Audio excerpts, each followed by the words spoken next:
it is that time for a young man's fancy and a young woman's fancy turns to love or something like love. I know. Okay, we won't go there now. So my special guest and great friend, Susan Allan, she really knows something about this because she has really taught people how to love deeply for 20 years as a relationship coach and mediator and so much more. Okay, well, let me tell you a bit about Susan. Susan Allan has created Heartspace solutions so that you can learn how to find your perfect life partner and create the most loving, intimate relationship possible with anyone. She has also developed unique tools and skills that will indeed allow you to create the deepest level of passion, romance, understanding, peace, and cooperation, even when you are the only partner learning this. So whether you need to learn more about dating, about marriage, about reconciliation, or even no court divorce, please let Susan show you how to accomplish this. Susan offers a gift of 1 hour private telephone session so that everyone has that opportunity to transform their lives, their relationships, and their future. And I love this. Susan Allan says if you do 100% of what works and 0% of what doesn't, you can indeed have the life you have always dreamed about. Welcome, Susan. What a joy to have you with us. Thank you, Gigi. She's going to boost our energy so we can all really appreciate spring. Oh my, I'm ready to bounce. Okay, I've got a lot of things to review with you, Susan.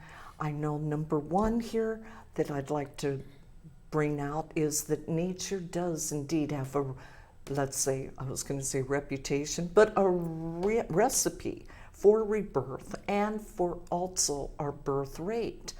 So how does that affect all of us? Well, you know, the animals are all responding.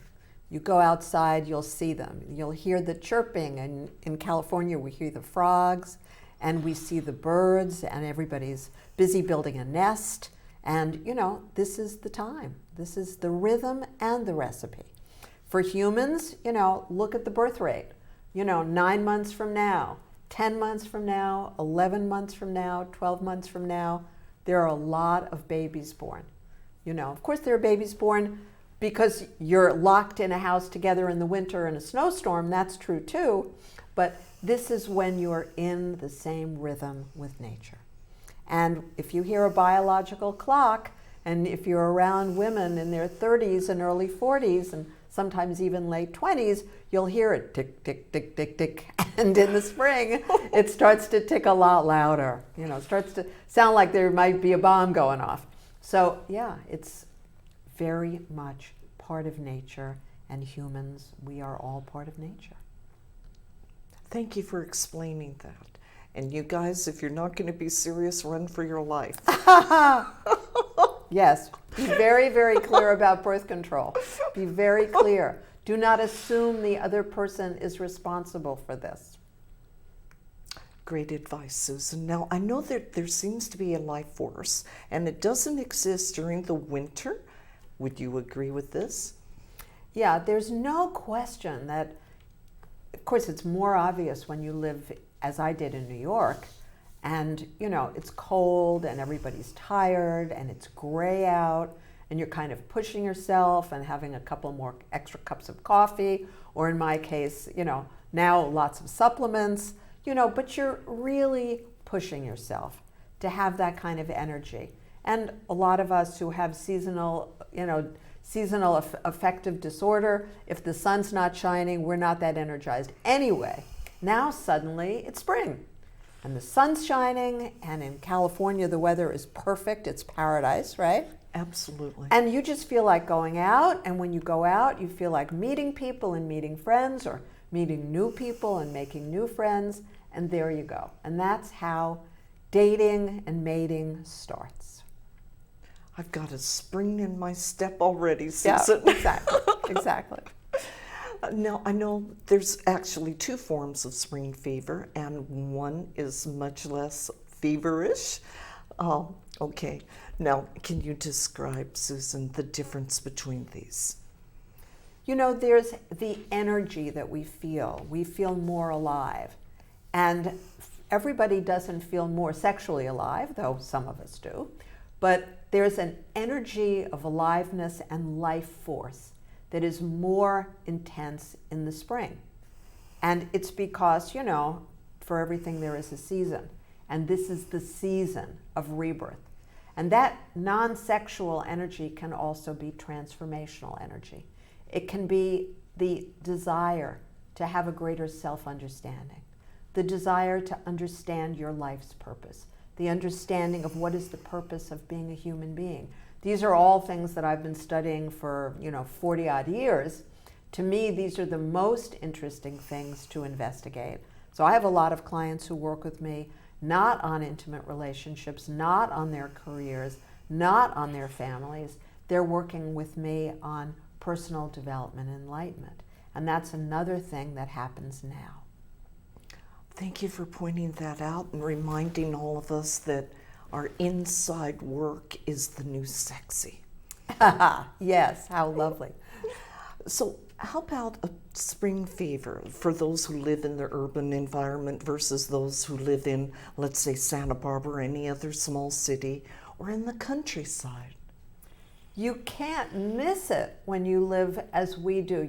If you live in Boston or you live in New York or you live in Chicago, when the weather starts to get warm, it's still shocking if you see an owl, or shocking, amazing if you see a hawk. It's on the news. Oh, a hawk was spotted at the top of the Empire State Building. But when I used to spend my weekends in the country, which I did almost every weekend when I lived in New York, that's all you saw. We were feeding so many of the ducks and the birds at one point, and the small animals in different places that I lived in the country. It was fabulous, the cracked corn for the swans and the sunflower seeds for the different kind of birds and ground squirrels and, chipmunks. And it was just thrilling because you knew that you were expanding the food source. That means that there would be more babies and that they'd be healthier because the quality of the food was better. So it was a wonderful thing. And she's still contributing to life force with all of us. You're on a roll. Thank you. And you too. You too. Thanks. So I know we're speaking about unexpected pregnancies that really do occur with people for many reasons. And this is a part of nature. And it can cause a lot of pain, right? It can, except many years ago, I discovered something that really stunned me. I was meticulous about birth control. I mean, truly meticulous about it. And it was very interesting to me that everyone wasn't. And I had a friend who became pregnant when she was very young. We were about 14. And she was Catholic, and she had the baby, and it changed her life in a very drastic and very painful way. To be a 14-year-old and then a 15-year-old with a one-year-old child. Devastating, So I was meticulous always. But I learned that in certain tribes in Africa, one of the assets that a young girl can have is to become pregnant. And by carrying a baby to term and having a healthy baby, she shows her prospective husband that she would be a great partner for him. It's part of their tradition. I mean, for us, this may be shocking, it may be appalling. We see it happening in, a lot of the inner cities. We don't understand. And then I learned, well, this is a cultural aspect that we don't understand. It's not of our culture, but it is of certain African tribes. So it's a whole new way to look at it. And so when I realized that, it was a tremendous wake up. That I come from a cultural background that says never get pregnant out of wedlock.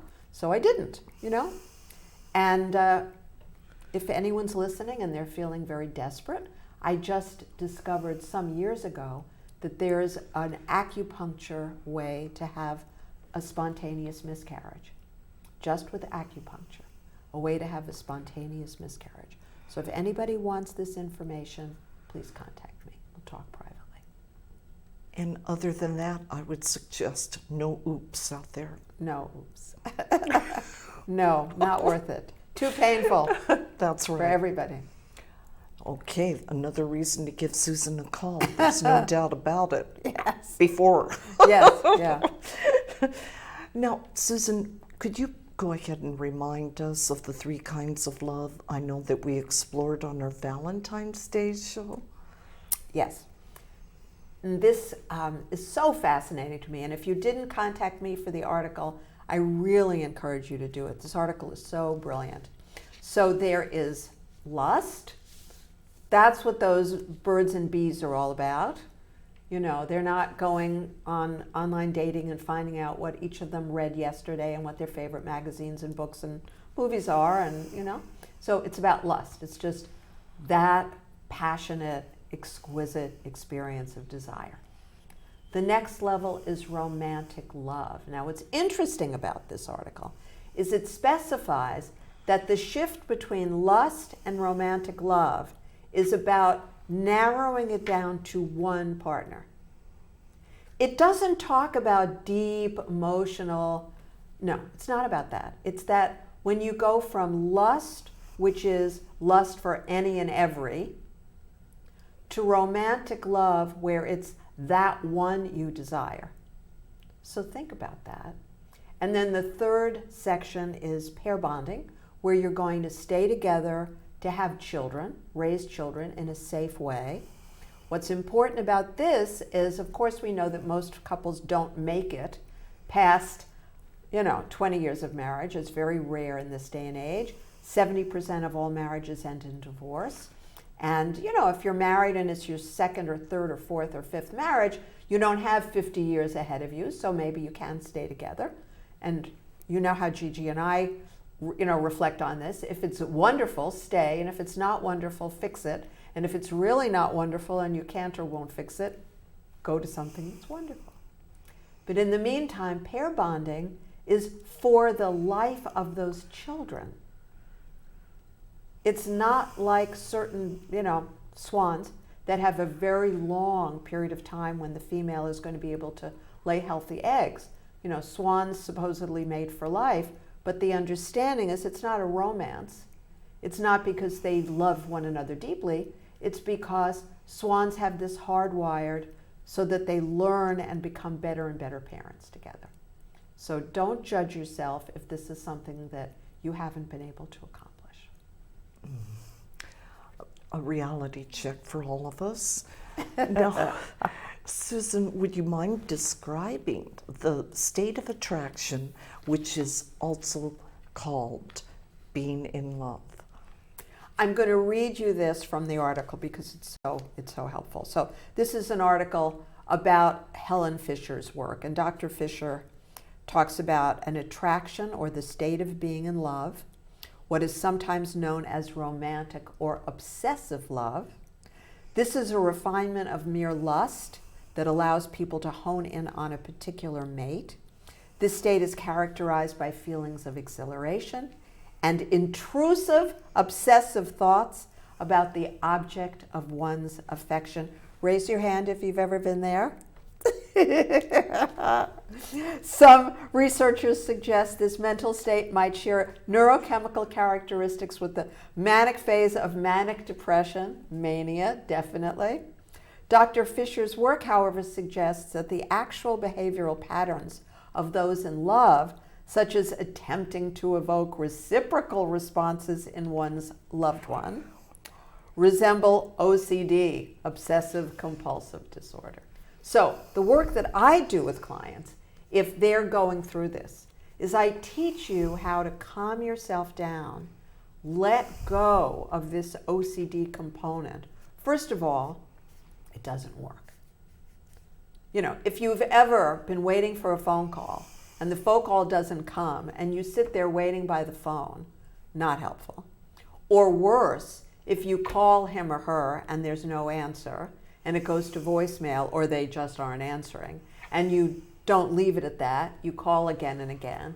That's what Dr. Fisher's referring to. That's all OCD behavior. It doesn't help you, it doesn't help this other person, even if the relationship were going to work, if it had a chance of working, it sure isn't going to work with those behaviors. Because if you've ever been on the receiving end of this kind of obsession, you know that it's like a bunny underfoot. You just want to kick the person to the curb, right? Poke, poke. You know, just you don't, it's not sexy. It's not, certainly not masculine. It's not feminine. It's not wonderful. You just don't want any part of it. So know that romantic love has this possibility of mania, which is fun for everybody, but don't make the mania dependent on what he or she is doing. Make the mania dependent on your own feelings. This is a huge breakthrough. Self-responsibility, That's absolutely. Right. That's right. Now, the final stage, pain bonding. Wait, excuse me. That's a Freudian slip. That's a good example. Good for you. Yes, for some it is pain bonding. Oh, that's so brilliant. That's so brilliant. Well, oftentimes we get comfortable and settle for this. I'm putting this in a letter tomorrow. You know that. Oh, my. Okay. So to be exact on what we're going to focus on, the final stage, pair bonding, which of course is the ideal state for raising children, and which of course creates its own problems. We love them, but oh well. Can you help me with this, Susan? Yes. Now I really want to help you with this one. So the final stage of love, this is again from the same article, the final stage of love, long-term attachment, allows parents to cooperate in raising children. This state, says Dr. Helen Fisher, is characterized by feelings of calm, security, social comfort, and emotional union.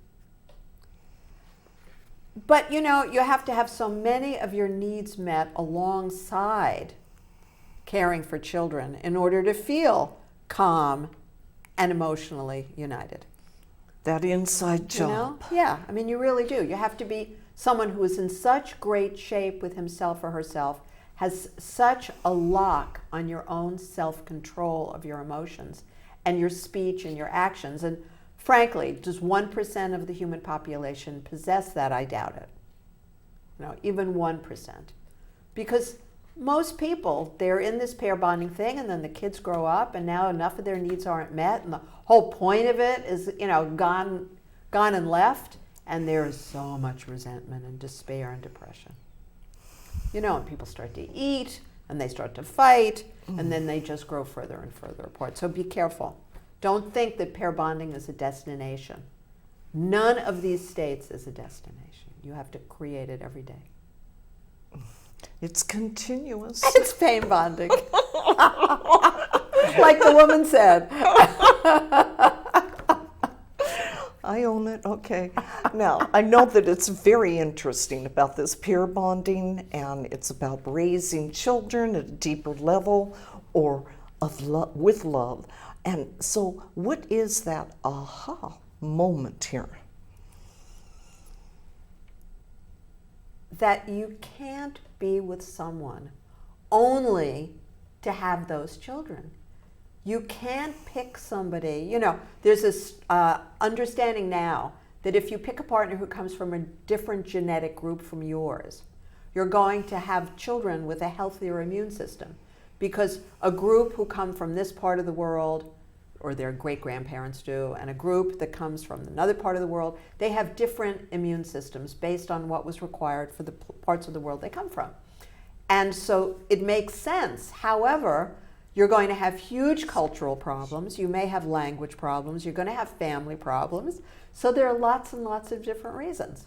Now, you see a lot of this in the ghettos in the turn of the century in New York and other places, where, you know, you had the Irish, you had the Italians, you had the Jews, you had the Germans, you had people from different parts of the world all living in very, very close quarters and often falling in love. And then they had a huge problem, though in many cases the children were healthy because of the immunology. So you just have to realize there's a lot that goes in to picking a partner. Even now, you know, when you've got spring fever, you want to be very, very practical about it. So many things to consider, absolutely. So on a spiritual note, what about the connection that all of the major religions have to a spring celebration of rebirth, including Easter and restoration? I didn't pronounce that right again. Help me with this, Susan. My mouth is taut. Resurrection? Yes, thank you. Okay, I was just looking. Consider. Resurrection. Resurrection and reincarnation. Okay. Thank you. So it's always interesting to me because I decided to study Hinduism in the 1970s. I went to India in 1972, and I always wanted to study Hinduism because it is the oldest continuously practiced religion on the planet Earth. And I wanted to see what was happening there. Now, what's interesting to me is that the mala, the beads that you see any Hindu will possess, any monk has it. And you see the Buddhist, and Buddha was, of course, a Hindu, and then he reached enlightenment, and Buddhism is not a religion. It's a way of being, it's a way of seeing life. But they have the mala, and the Christians have the rosary, the Catholics have the rosary. But it skipped the Jews for whatever reason. Jews don't have a rosary or a mala or anything like that. No prayer beads. So it's just interesting as you see these things. Now, the reincarnation of Hinduism, reincarnation was brought forward into Buddhism. I've studied both. It's slightly different, but I've studied it. And I've also experienced Christ, has come to me, and I've had a near-death experience. So I understand resurrection as different from reincarnation. And it's just fascinating to me. And of course, it all happens now, at least for Christianity, at the time of Easter. Whether it's the Orthodox Easter, which is a slightly different date, or it's the traditional Christian Easter. But it comes with a rebirth, of course, because nobody really knows exactly when Jesus was born. Nobody really, has all the data about his death, but we celebrate now because it's Easter, which is the time of rebirth. All we have to do is go outside and we hear the birds and the bees. Yes. And we know. So that's the message about spring fever, whether it's a spiritual message or a romantic or a sexual one, or all of the above. Gratitude time, absolutely. Do you have the similarities, Susan, between the rebirth of nature and the religion that speak about resolution and resurrection? I have an issue with that, evidently, and reincarnation. Yeah, and the real question for you is, if you're not interested in an intimate relationship as you enter spring now, if that's not where your focus is, if you're someone whose interest and focus is on spirituality, now you have the opportunity of putting the same focus on your inner life that those of us who are, again, interested in a romance, or young people who are just, looking for that first fabulous or maybe only marriage. It's now about focus. Focus on transformation is what we're talking about. That's what spring is about. It's the transformation, whether it's from a single person into a married person, from not having children to having children, or from someone who maybe doesn't have all the inner peace he or she needs to someone who's deeply engaged in the process of finding peace and merging with the infinite, with the divine. And all of this is available every day of the year. It's just that now is an opportunity to focus. You're reminded, just go outside your front door. Beautiful. So how does this opportunity to continuously transform ourselves tie in with this? Well, you have to decide what's important to you. You have to decide what your goals are. You have to decide where you want to be in a month, 2 months, 3 months, 4 months. People who are focused on their goals have more results. Now, that doesn't mean you want to have more results. Most of us do, but maybe you don't. Some people are so engaged in just being in the moment, being in the present. They don't want to even focus on a goal, and that's a brain wiring thing. And Fred, would you be able to put up the small version of the Herman brain dominance map? If you could, that would be great. Thank you so much. So if you look at the yellow quadrant, that's the visionary quadrant. Everybody doesn't have it. I was working with a client yesterday, and we were talking about her relationship, and she's a very spiritual, visionary person, very successful as well, and the person she's with is very successful and not as spiritual. And so that's an area in which they don't merge and haven't blended yet. What does that mean? Well, it means she's able to think about the future and plan the future in a spiritual way, not just in terms of the realistic business, financial aspects of it. And she has to work really hard to bring herself back to peace and not to judge him. It's very tempting, and vice versa. So if you were, lying in bed in the morning, floating and envisioning your day, and I learned this from a former boyfriend who was, he made a $150 million deal in one of the years I was with him. So nobody would say he was not practical, right? But when I tell people that he would lie in bed for an hour every morning, he would get up early, lie there, and envision his day, and see it going his way, and see everything unfolding, and see, in that case, the deal unfolding, and all that. And it happened. He was very spiritual, and he was also financially astute, and he was also a very, very hard worker. Empathy was not so much him. Very few people have all four, right? Oh well. So it's important to understand how to bring forth this visionary part of your life and how to transition into the full version of the spiritual you, if this is something important to you. That is so wonderful, Susan. It's almost like be careful what you say, I am, because whatever it may be is going to follow you. You're inviting it in. That's right. Oh.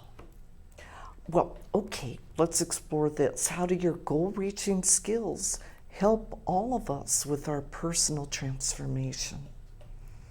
The thing that's so exciting about goal-reaching skills is that I update it all the time.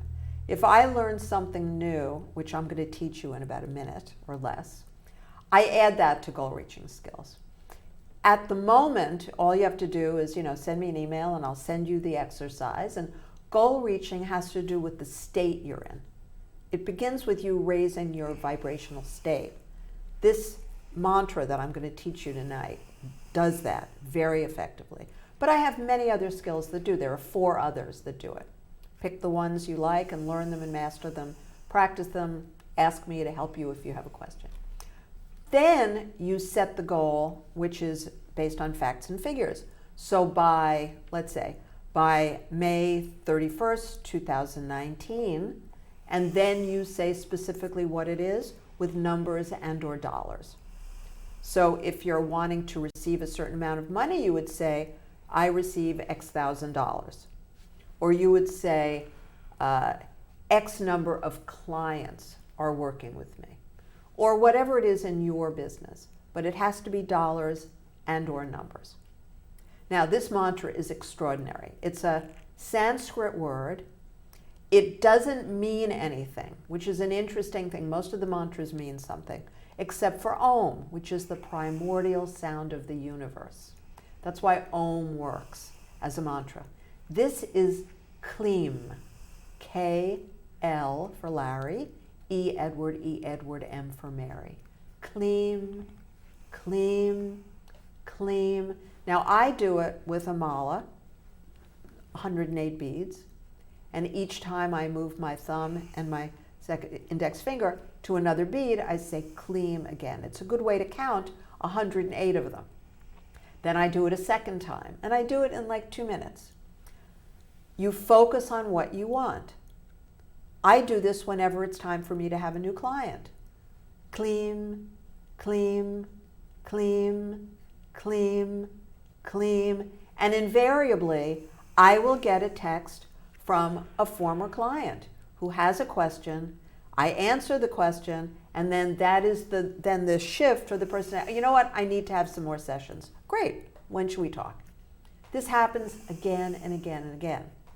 Now, if your goal is a boyfriend, a girlfriend, a date, a job offer, a job opportunity, a new place to live, a health result, whatever it is, by day, month, year, and then the facts and the figures, always positive, always specific, and then as you think about it, clean, clean, clean, as many times as you can.